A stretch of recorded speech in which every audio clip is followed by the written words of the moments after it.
Hello, and welcome to Michael's Minty Music for today. Today we review The Police's 1979 album, Reggatta de Blanc. It's pretty good. It's definitely got a decent amount of good songs on it, so there's definitely some stuff here that is good.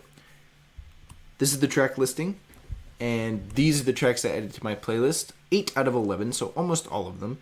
Most of the tracks on this album are pretty good, and some are really great.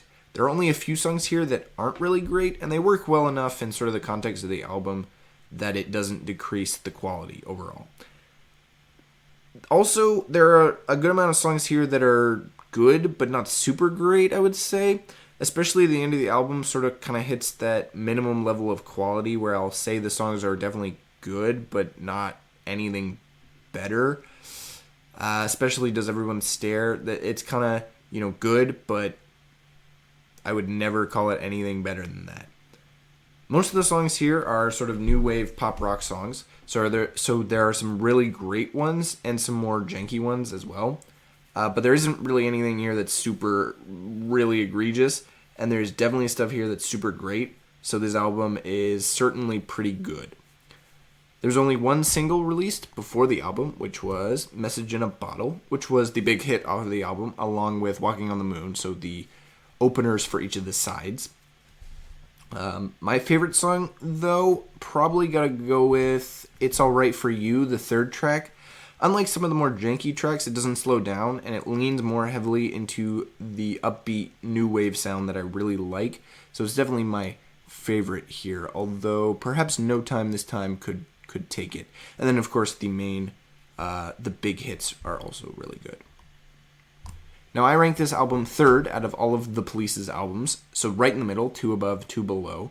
It's mostly just a better version of their first album, I feel. It has a similar vibe and quality level, so it goes just over that one, Outlandos de Amor, and under Zenyatta Mondada and Ghost in the Machine, which both have sort of a cooler, better style, in my opinion, after 1980. Both of those albums, I think, are sort of together in their career. Reggatta de Blanc and Outlandos de Amor are also sorted together.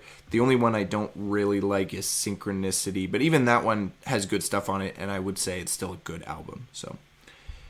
However, this album, Reggatta de Blanc, doesn't take my top spot from 1979. That goes to Pink Floyd's The Wall, which is both bigger and more of sort of a magnum opus for the band. Plus, I think it comes together a lot better and has sort of a similar level of quality overall to Reggatta de Blanc. So it takes it, although it's definitely kind of close. You're kind of up against the two different styles. A big album with a decent amount of not great tracks, but a decent amount of good ones, against a sort of small album which is almost the same, but probably a little bit better in terms of good tracks. So this is pretty close, but I think I like The Wall better as a sort of favorite from the year. Next up is Led Zeppelin's 1979 album, In Through the Outdoor.